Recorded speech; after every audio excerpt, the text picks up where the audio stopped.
Estamos gravando? Estamos. Então, mais uma vez, o inusitado pulando a cerca. Inácio, Boquetão Trombone. Fala, Inácio! Cobriu de lona é circo, descobriu. Não precisa nem responder, que você já sabe. Mas é bom lembrar. Pulando a cerca, sexta-feira, 6 de abril de 2018. Bom dia, boa tarde, boa noite. Daniel, é com você. Alô, Boca de Trombone, é muito legal. Olha só, então, dia 6 de abril de 2018, mais uma vez, o inusitado pulando a cerca. Pulando a cerca, por quê? Porque por cima, pelo meio, por baixo. Porque a gente encerra do outro lado. E no outro lado não tem corrupção, não tem sacanagem, é saúde, educação, cultura. É isso aí. Então, pular a cerca pode ser sacanagem ou superação. Aliás, eu sou o único apresentador do mundo, Daniel Sutoriança, médico, que teve AVC e estou no ar. Olha só que maravilha. Pulando a Cerca é um pequeno programa, uma grande bandeira. Então, vamos convidar mais uma vez, a gente sempre convida uma fração importante, aliás, fração total importante desse país. Vamos chamar agora o simpaticíssimo, o estudiosíssimo, o gostosíssimo, o tesudíssimo, o sorridentíssimo, o advogado André Barros, que pertence à Comissão de Direitos Humanos da OAB. Vem pular a cerca! Vem! Oba! E pulou, isso. Valeu, grande Daniel. Olha só. Bom dia, boa tarde, boa noite, que o programa repete. Olha só, doutor André Barros. Olha só, fez xixi? Fiz. Aqui pertinho aqui, tá? Então, fez xixi é ótimo. Quando começa um programa, tem que fazer xixi. André, você nasceu aonde? Eu nasci no Rio de Janeiro, em 26 de abril de 1966. Então, quantos anos você tem? Agora eu tô com 51 anos, no dia 26 vou fazer 52. É garoto, eu tenho 92, então 51 tá bom. Olha só, André, como é que foi a tua infância no Rio de Janeiro? Olha, bom, eu tive uma infância no Leme, uma infância maravilhosa, como uma pessoa de classe média e com tudo do bom e do melhor. Agora, eu também fui de uma família que, mesmo sendo uma família privilegiada, fez parte da luta contra a ditadura militar. Então, a minha tia, ela fez a luta armada contra a ditadura militar. O meu pai era contra a luta armada, mas o meu pai era uma pessoa atuante contra a ditadura militar. Meu pai foi proibido de ser jornalista no Brasil. Meu pai era o presidente do CACO em 64, na Faculdade Nacional de Direito, e também foi cassado como presidente do CACO. Foi candidato a deputado estadual, foi cassado como candidato. Então, eu sou de uma família economicamente privilegiada, mas que sofreu muito na luta contra a ditadura militar. A tua família era grande? Não tão grande, não era tão grande. Até eu sou filho único, porque a minha família vivia fugindo da ditadura, né? Então você tinha primo e primas? Pouquíssimos. Na realidade, nessa época, não. Eu era filho único da família toda, né? A tia Verinha, por exemplo, a Vera Silva, que fez parte da luta armada, ela só tinha um sobrinho, eu, né? Então, E você não tinha primo, prima pouco, tinha amigas? Sim, sempre tive muitos amigos e muitas amigas, graças a Deus. Você brincava de médico? Sim, claro, médico, salada mista, tudo. Ah, sim. Eu brinco até hoje. Até hoje, tá ótimo, maravilha. Sou médico, então tá bom. E a tua adolescência? A minha adolescência também... Bom, quando criança, eu tive que sair do Brasil durante uns 2 anos, porque a minha tia foi banida, ela foi trocada pelo embaixador alemão, e o meu pai, em 72, começaram a matar pessoas que não eram... mas em 72 ficou mais forte, pessoas que não eram da luta armada. Então, meu pai, com medo de que matassem ele, minha mãe, a família, e aí nós fomos encontrar minha tia banida na Alemanha. Olha só, então, e o lado adulto, você escolheu o direito por si, o direito escolheu você? Eu nunca fui um bom aluno, sempre fui um péssimo aluno, mas eu sempre soube o que eu queria fazer. Então, eu sempre quis ser advogado. Mas também porque, na realidade, eu tinha um bisavô advogado, meu avô era advogado, meu pai é advogado. Meu pai, primeiro, foi proibido de ser jornalista no Brasil. Aí ele foi ser advogado. Eu sou advogado e já tenho um filho de 27 anos que já é advogado. Então, como você se articulou na OAB com a Comissão de Direitos Humanos? Eu, assim que me formei, eu tive até um problema na OAB, entraram com uma representação contra mim na Ordem dos Advogados do Brasil, eu fui me defender e acabei que entrei para a Comissão de Direitos Humanos da OAB em 1989. Sempre atuei na área criminal, né? Mas entrei na comissão em 89. Na comissão, eu já fui tudo na comissão. Delegado, membro, atualmente sou vice-presidente. Já fui presidente da Comissão de Direitos Humanos até no Distrito Federal, quando morei no Distrito Federal. Então, a Comissão de Direitos Humanos praticamente, eu sou um advogado de direitos humanos desde que me formei. Então, olha só, doutor André Barros.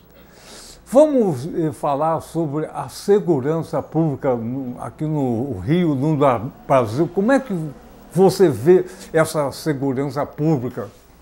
Doutor Daniel, o seguinte, eu entendo que o grande problema da segurança pública aqui no Rio de Janeiro e no Brasil em geral, mas vou focar aqui no Rio de Janeiro, é que a segurança pública ela é totalmente voltada apenas para a repressão do varejo do tráfico de drogas. O que é o varejo? O varejo é a venda de drogas ilícitas que ocorre... a repressão é no varejo que ocorre nos morros e favelas. Porque, obviamente, as drogas são vendidas em todos os locais do Rio de Janeiro, por todas as classes sociais. Quer dizer, você tem vendedores de drogas em todas as classes sociais. Mas a repressão ela é concentrada no varejo realizado por negros e pobres nas favelas. O que é o varejo? Eles já recebem o material indolado, ensacado. Aí você tem alguns com armas para proteger a droga, porque a droga é cara, né? Então eles estão ali para proteger o produto. Você tem alguns olheiros e alguns vendedores. E a repressão ela se dá só nesse foco. Toda a política de segurança pública ela é focada na repressão do varejo realizado nas favelas e morros por jovens negros e pobres, que para mim não são traficantes, são na realidade escravos do tráfico. Eles sequer sabem como é que se faz a distribuição desse mercado, e não querem saber como entram essas armas e essas munições, porque como é que pode você ter toda uma juventude, são adolescentes, né, armados de fuzis, de pistolas. Então, como é que essas armas chegam nas mãos de garotos que sequer têm um ensino fundamental, completo? Então, a política, como essas armas chegam nas mãos deles, sabe-se lá como, isso justifica que a polícia entre para matá-los. Então, você tem a política de segurança pública só focada nisso. Ô, André, você falando, eu me lembro que após a guerra do Vietnã, onde os Estados Unidos perdeu a guerra vergonhosamente, imediatamente após a retirada de Saigon do Vietnã, o presidente americano Nixon fez um discurso que mudou o mundo. Ele falou o seguinte: pela primeira vez o exército americano perdeu uma guerra devido à droga. E mudou o perfil do mundo. Antes era o período comunista, agora é a droga. E a droga surgiu exatamente isso. A droga invadiu o mundo e a repressão hoje parece frente à droga. A intervenção do Rio de Janeiro é baseada, não tem nenhum plano, não tem nenhuma arquitetura, nada, e está lá. E eu só atira ao preço fadado que teoricamente usa a droga. A droga é um material muito caro. Ele vende, tem que ter muita riqueza para produzir a droga. Você falou, a droga que é recebido pelo o pequeno traficante. Mas quem é o dono da droga no Brasil? Isso não há nenhuma... Como é um mercado ilegal, e o racismo é uma política de Estado, na minha opinião. Quer dizer, nós temos uma sociedade racista e o racismo é uma política de Estado. Por exemplo, o primeiro lugar do mundo que criminalizou a maconha foi o Rio de Janeiro, em 1830. E a sanção, ela era evidentemente racista, porque ela colocava escravos e outras pessoas que consumissem o pito do pango. O pito do pango é a forma com que os negros fumavam a maconha. A maconha foi trazida no Brasil pelos portugueses para fazer cordas e velas para as caravelas. E também pelos negros como fazia parte da sua cultura, o consumo da maconha. Então a criminalização da maconha, porque a maconha é uma planta, ela é evidentemente racista. E tanto que a primeira lei do mundo que penaliza a maconha é do Rio de Janeiro, que foi a maior população escrava do mundo. E também é importante registrar que nesse mesmo ano, em 1830, entrou em vigor o primeiro Código Criminal do Brasil. E esse código estabelecia que o negro, o escravo, que praticasse um pequeno delito, ele deveria receber, no máximo, 50 chicotadas por dia. Isso estava no artigo 60 do Código Criminal do Império de 1830, porque antes eram de 100 a 400 chicotadas. Então essas penas eram aplicadas para escravos e negros que praticassem pequenos delitos como fumar maconha, furto de sapato, já que os escravos não podiam usar sapato. Então a criminalização da maconha, ela é racista. E essa política hoje de entrar nas favelas e morros atirando a esmo, como faz a polícia. A polícia, inclusive, quando vai, ela não sabe, não existe qualquer investigação. E eles colocam na ponta policiais também jovens, negros e pobres. Então eles entram no local que eles não conhecem, sem qualquer investigação, atirando a esmo. E, na realidade, são jovens, negros e pobres atirando uns contra os outros. Isso é uma política racista. E uma proposta que eu acho que nós temos que começar a falar no Rio de Janeiro é o fim dessas operações policiais nos morros e favelas, Essa intervenção federal, ela é uma intervenção racista, porque ela é limitada à segurança pública. O decreto diz que ela é limitada à segurança pública. Mas ela não é limitada à segurança pública, deveria ser até mais específico, né? A segurança pública que eles chamam é nos morros e favelas. Porque, como eu falei, todas as drogas são vendidas e consumidas em todas as classes sociais. O rico não compra droga na favela. Isso é mentira. Isso é que nem acreditar em Papai Noel. O rico compra droga do traficante rico. A classe média, tem pessoas de classe média que vendem também maconha, cocaína, e eles compram. E os pobres têm vendedores pobres e consumidores pobres.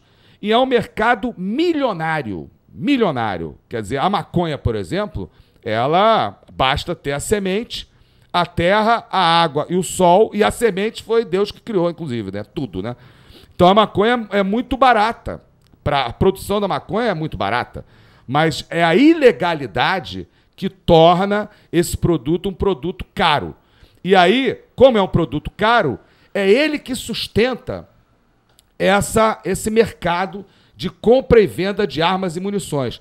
Porque a conduta em si de uma pessoa que vende, vamos supor, maconha, uma pessoa que vende maconha e o outro compra, quer dizer, essa conduta em si, ela é uma conduta muito menor do que, por exemplo, um homicídio, que é um crime matar alguém, um latrocínio, quer dizer, roubo seguido de morte, o assalto realizado por ricos que assaltam a saúde pública, que assaltam a educação, porque o capitalismo é um sistema da corrupção, né? No capitalismo, os grandes capitalistas são os grandes corruptos, né?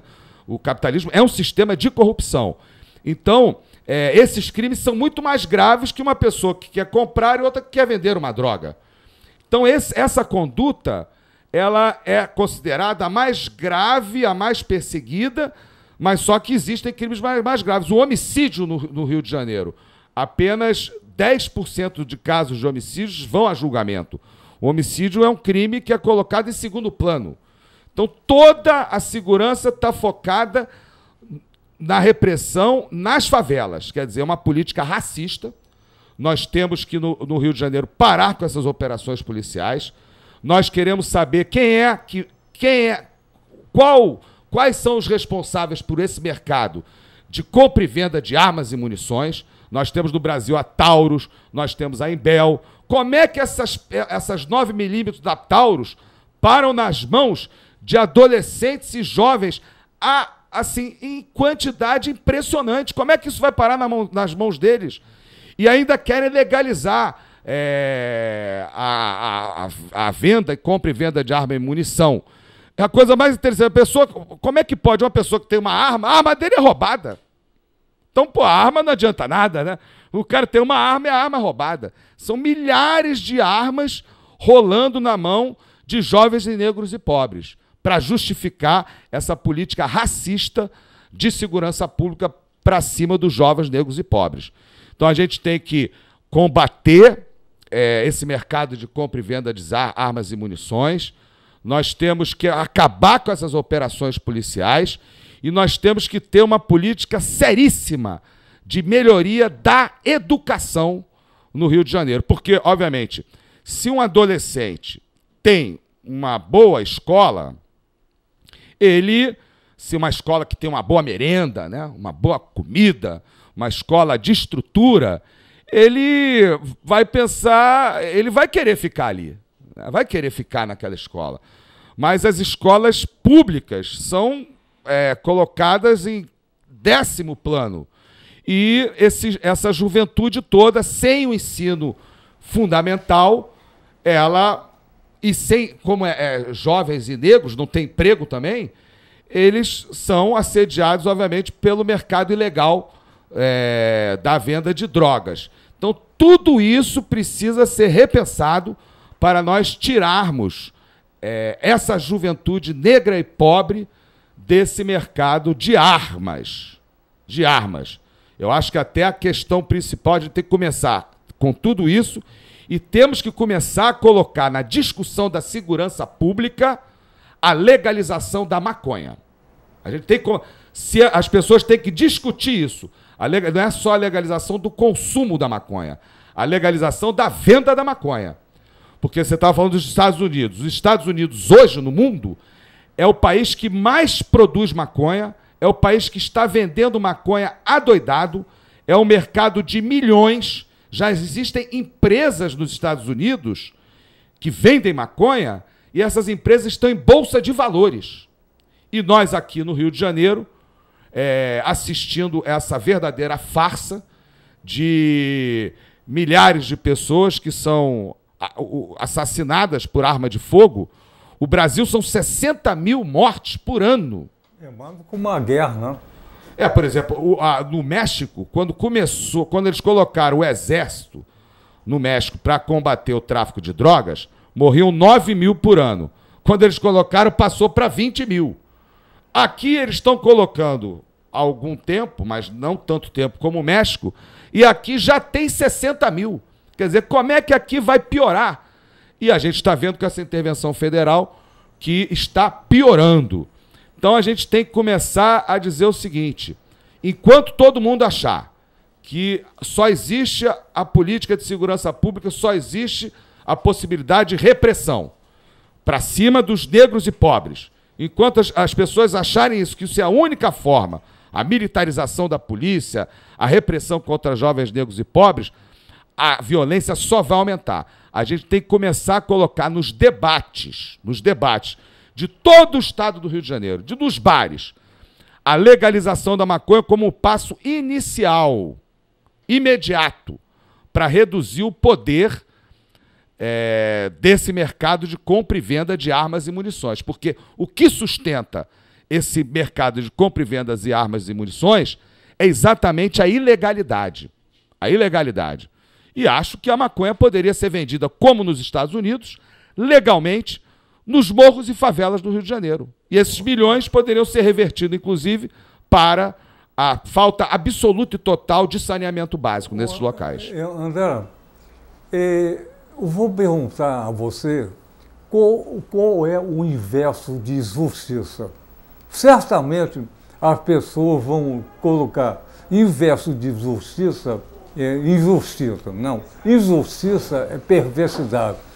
Um contrário de justiça é desigualdade. Desigualdade é o perfil desse país. Então não tem justiça.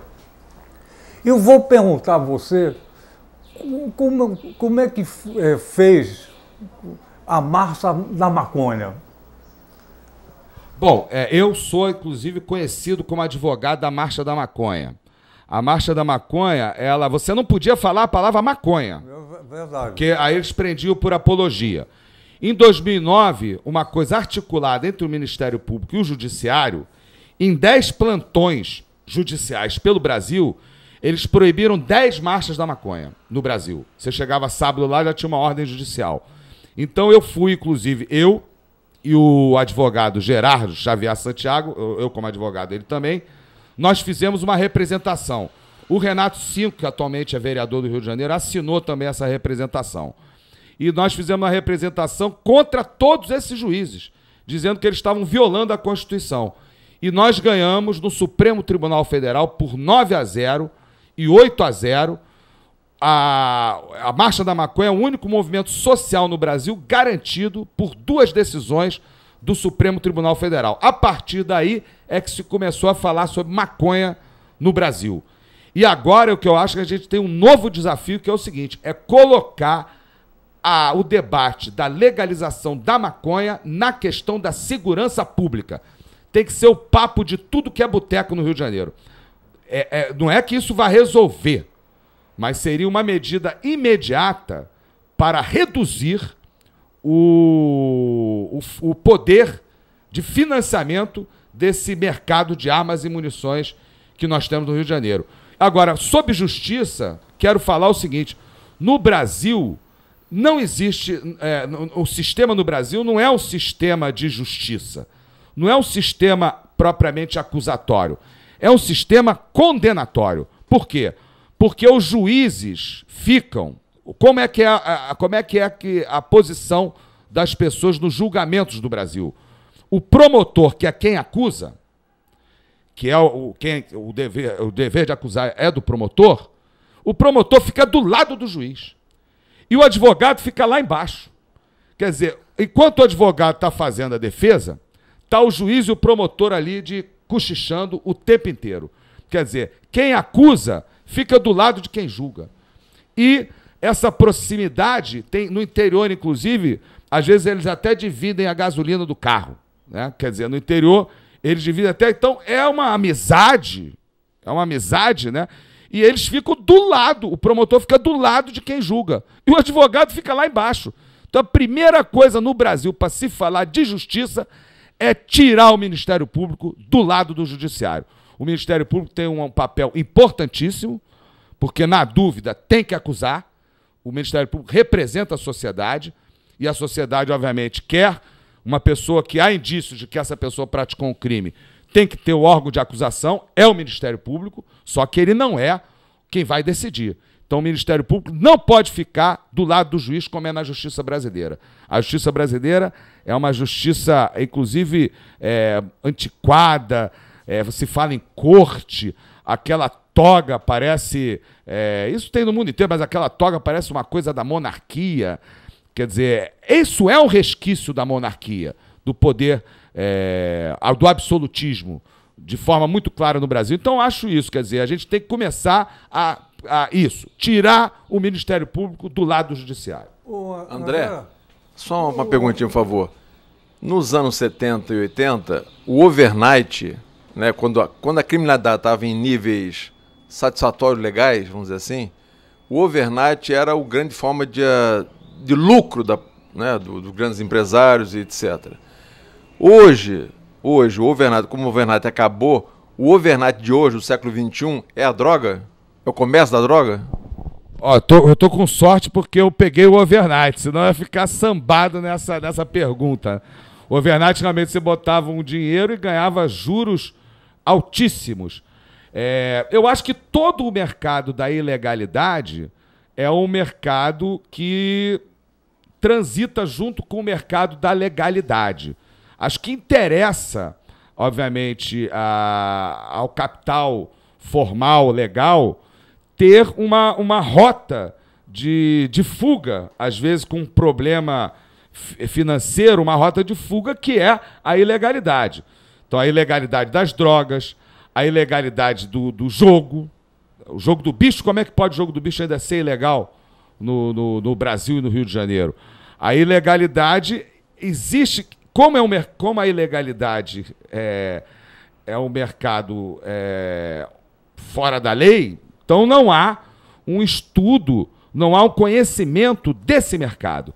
Mas esse mercado deve ser um mercado... esse mercado, obviamente, é um mercado bilionário, todo mundo já sabe. André, o seguinte, o papel da mídia. A mídia tem um papel fundamental. A mídia da elite é um papel fundamental. A mídia, vou dizer uma frase, a ingenuidade é uma forma de insanidade. E a mídia torna o país ingênuo para torná-lo insano. Então, essa mídia coloca uma rede de intriga a favor da droga. Coloca a matança da comunidade que vende droga. E a mídia consegue dividir o país por ingenuidade. Você falou uma coisa fundamental. O Brasil nunca teve educação e saúde. E a elite, a causa econômica, a elite tira direito. Mas a elite, sempre atrasada, nunca deu educação e saúde. E sem educação, sem cultura, nada vai adiante. Vou repetir o que eu tenho falado aqui. A grande escola do Brasil são hoje TV Globo, novela, futebol, etc. Escola. E o Brasil, em tese, repete. classe média, o cara que é proletário, e parece que é o seguinte, o peão vota no patrão. A prostituta ama o cafetão. Ora, isso é gerado pela mídia, que consegue tornar o país ingênuo. E a droga entra em qualquer lugar, escondido, ilegal. A droga, a gente fala sempre da droga ilícita. Todo mundo usa droga, na realidade, lícita ou ilícita. Agora, o papel da mídia é um papel, no Brasil, com o monopólio da Rede Globo, é algo muito perigoso. Por exemplo, quando eles fazem uma cobertura de um tiroteio numa favela, eles ficam na porta da favela com uma colete à prova de bala, e o repórter, e fica como se ali dentro da favela tivesse uma guerra. Por exemplo, eles nunca entram numa favela mostrando que as pessoas na favela, se você passar qualquer dia na favela, as pessoas estão na rua, tem comércio, tem cabeleireiro, tem lojas de venda de roupa, lanchonetes, restaurantes, as crianças estão na rua, as pessoas conversando, as pessoas vivendo. Eles nunca colocam dessa forma, eles colocam a favela como se fosse um lugar de guerra. Eles não fazem nem um passeio na favela, para ver que as pessoas, obviamente, diante da miséria, toda essa miséria, mas as pessoas felizes, conversando, há uma vizinhança muito forte, todos conhecem seus vizinhos. Não é dessa forma que a mídia coloca a favela como lugar de guerra. E acho o seguinte, isso é muito perigoso.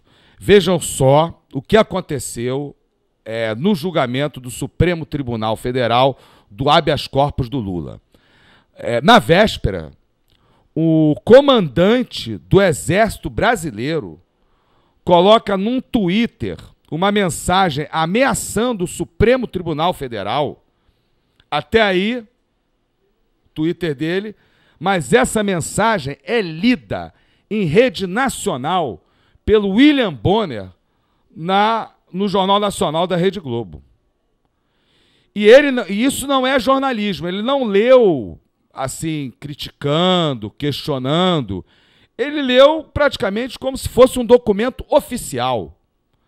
Quer dizer, ameaçando o Supremo Tribunal Federal num julgamento de um ex-presidente da República. Que independente se você gosta, se você apoia ou discorda, na realidade, é o único presidente da República condenado criminalmente na história do Brasil, um operário. Hoje em dia ele não é mais operário, mas um representante da classe trabalhadora, um operário. Então isso foi muito grave. Eu lembro, inclusive, que em 1969, quando centenas de estudantes estavam presos, sendo torturados, o sequestro do embaixador americano em 69 foi para libertar estudantes e trabalhadores que estavam presos, e uma exigência dos guerrilheiros foi que fosse lido na Rede Globo e na TV em geral um manifesto dos estudantes que estavam lutando contra a ditadura. Então, para eles lerem isso em 69, só depois de um sequestro de embaixador americano. Hoje, o William Bonner lê isso em rede nacional, que o comandante do Exército disse, ameaçando o Supremo Tribunal Federal, e o Supremo Tribunal Federal, sem um tiro de festim, se ajoelha diante dessa ameaça. Porque eu acho que, no mínimo, o Supremo deveria, antes desse julgamento, eu acho que o julgamento tinha que ser suspenso. Acho que o julgamento tinha que ser suspenso, porque isso é uma coisa muito grave. Mas se teve o julgamento, no início do julgamento, acho que o Supremo, a presidente, os ministros, deveriam já inicialmente repudiar aquela manifestação do comandante do Exército Brasileiro. Quer dizer, quem tem os tanques, não é o comandante do Exército Brasileiro, é quem comanda os tanques, fuzis, armamento, um exército inteiro, chegando dizendo que se o Supremo Tribunal Federal não desse a liberdade a um ex-presidente do Brasil, Lula, que eles até estavam ameaçando de fechar o Supremo. Quer dizer, então vejam só o poder dessa mídia. A mídia monopolista. Quer dizer, ao poder de chegar a um julgamento dessa gravidade, dessa importância, isso ser lido em rede nacional. E colocar o tribunal mais importante do Brasil de joelhos a julgar como eles ameaçaram e mandaram. Então isso, aproveitei essa sua deixa para colocar esse fato gravíssimo. Isso é um fato gravíssimo. E termino dizendo o seguinte, sobre isso. A presidente do Supremo Tribunal Federal, quando o julgamento terminou empatado de 5-5, porque o princípio que rege o juiz, a ética do juiz, a ética do promotor é o seguinte, na dúvida ele tem que acusar. A ética do advogado é o seguinte, o advogado sempre tem que defender. O advogado não pode chegar lá e dizer o seguinte, não, realmente sou um cara justo, o meu cliente matou mesmo um bandido, porque eu sou um cara da justiça. Se o advogado fizer isso, o juiz tem que suspender o julgamento, mandar o advogado para exame de suficiência na OAB por falta de ética, porque o advogado tem que defender. A ética do advogado é defender. E a ética do juiz é, na dúvida, ele tem que absolver. Então o promotor, na dúvida, tem que acusar, o advogado sempre tem que defender e o juiz, na dúvida, tem que absolver. Se o julgamento estava 5-5 e a presidente do tribunal, do Supremo Tribunal Federal estava presidindo a sessão, ela deveria anunciar que o julgamento terminou empatado e, com base no princípio indúbio pro réu, ela desempatava para o paciente, o réu, que no caso era o ex-presidente do Brasil, o Lula.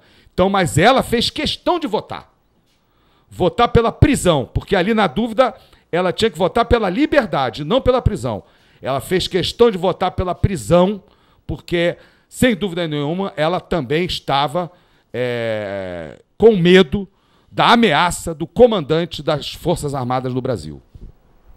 Ô Zé, eu vou lembrar o seguinte, a escola de samba Tuiuti fez o presidente do Brasil, em tese, fazer intervenção no estado do Rio, uma escola de samba.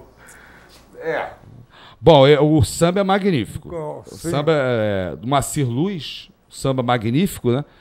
Agora, eu sou imperiano, sou império serrano. E dizer o seguinte, em 1969, no auge da ditadura militar, o Império Serrano sambou com heróis da liberdade. Sim. Então, o samba sempre foi uma resistência a essas ditaduras todas, né? Então, o Império Serrano, samba de Silas de Oliveira, inclusive dizem que o Silas foi chamado no DOPS para explicar aquele samba dele, porque o samba, diz que tem uma parte que fala assim, é a evolução em sua legítima razão. Diz que a raiz, que o samba mesmo é a revolução em sua legítima razão. Então o Silas teve que mudar um pouquinho o samba. O samba sempre foi uma resistência, porque o samba é felicidade, é alegria, não tem nada a ver com ditadura, com opressão, com nada disso. Tuiuti.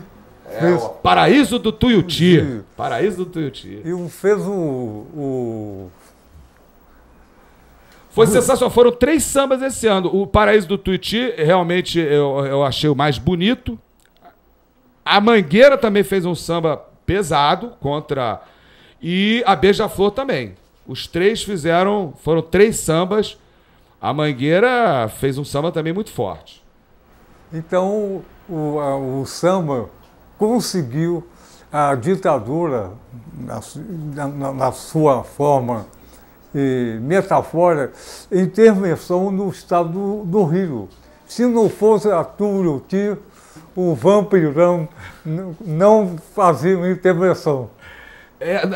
Claro, assim, o Vampirão... O Rio de Janeiro é sensacional, né? A gente sempre... os militares mesmo com todo... Ninguém vai... Como é que a gente vai enfrentar os militares com armas? Não tem como, né? Mas a gente enfrenta com samba. Porque samba eles não sabem fazer. A gente não sabe atirar, mas eles não sabem fazer samba. Então, no samba a gente ganhou. E na política, nós temos que ganhar. Denunciar que essa intervenção federal é uma intervenção eleitoreira de um governo sem menor popularidade, do governo Temer. Ela tem data para terminar, dia 31 de dezembro de 2018. E, obviamente, um dos mentores intelectuais dessa intervenção foi o maior mentiroso da história do Rio de Janeiro, que é o Moreira Franco, que foi candidato a governador em 86, dizendo que ia acabar com a violência em 6 meses. E ainda foi eleito. Então agora ele aumentou a mentira um pouquinho, porque com a intervenção federal são 10 meses. Então o maior mentiroso da história política do Rio de Janeiro, o senhor Moreira Franco, é o mentor intelectual do governo Temer, e ele traz novamente essa mentira de que vai acabar com a violência, só que agora em 10 meses. Antes de terminar, é o seguinte, na estatística oficial, o Rio de Janeiro ocupa a 16ª posição de violência no Brasil. Alagoas, assim vai. A estatística, o Rio de Janeiro ocupa a 16ª posição. Não é a primeira nem o segundo, é a 16ª. Mas a intervenção foi no Rio de Janeiro. O Rio de Janeiro é diferente do resto do Brasil. Tem um samba, é a politização mas isso fala do medo. O medo que veio do Rio de Janeiro. Medo. A política do medo no Rio de Janeiro tem raiz racista mesmo. Quer dizer, quando a coroa portuguesa chegou aqui, viu uma cidade ocupada por escravos, pelos negros, ela criou uma polícia para reprimir os negros. E o Rio de Janeiro é o 16º estado em relação a homicídios mais violento do Brasil, e sofre a intervenção federal por quê? Porque aqui, na realidade, é o 16º homicídio, mas é o primeiro estado em mídia, né? Porque aqui estão todas... a sede da Rede Globo é aqui, e ela é que transmite para todo o país. Então, como é uma intervenção federal eleitoreira desse governo sem a menor legitimidade do golpista Michel Temer, ele escolheu o Rio de Janeiro porque aqui é o palco que dá mais mídia, apesar de ser o 16º estado em homicídios em 27 estados no Brasil. Né? Nossa, você fala do medo, eu estou falando do medo que a elite tem com o Rio de Janeiro. Então, tem que ter uma intervenção federal, porque o Rio dá medo na elite. E pode mudar tudo. Obviamente, a elite no Brasil, ela já tem uma vida muito boa. No Rio de Janeiro é melhor ainda, porque a elite... Eu, por exemplo, sou uma pessoa eu sou um privilegiado. Moro em Copacabana. Quer dizer, além de ter toda a mordomia que nós temos como uma pessoa de classe média, que tem porteiro, elevador, empregada doméstica, metrô, carro, tudo, eu ainda pego um chinelo, ando 200 metros e estou na praia. Ando 100 metros e estou na praia. Quer dizer, é uma vida magnífica. E essa vida só pode ser garantida, essa vida da elite brasileira, com tanta desigualdade social, só através de muita repressão contra os pobres. O Estado no Brasil, no Rio de Janeiro, ele tem o racismo como política de Estado. E o Estado é um instrumento de repressão dos ricos contra os pobres. Por isso que nós temos essa brutal desigualdade social e regional. Bom, o nosso programa, infelizmente, terminou. Eu vou convidar você para voltar aqui. Quer? Pô, é uma honra, é um prazer. Eu adoro vir a Niterói e venho quantas vezes dia for convidado. 20 você está compulsoriamente convidado. Dia 20, sexta-feira, Pulando a Cerca. Vamos terminar o programa cantando. Em ritmo de samba. 1, 2, 3, pulando a cerca outra vez. Vamos lá. 1, 2, 3, pulando a cerca outra vez. Valeu!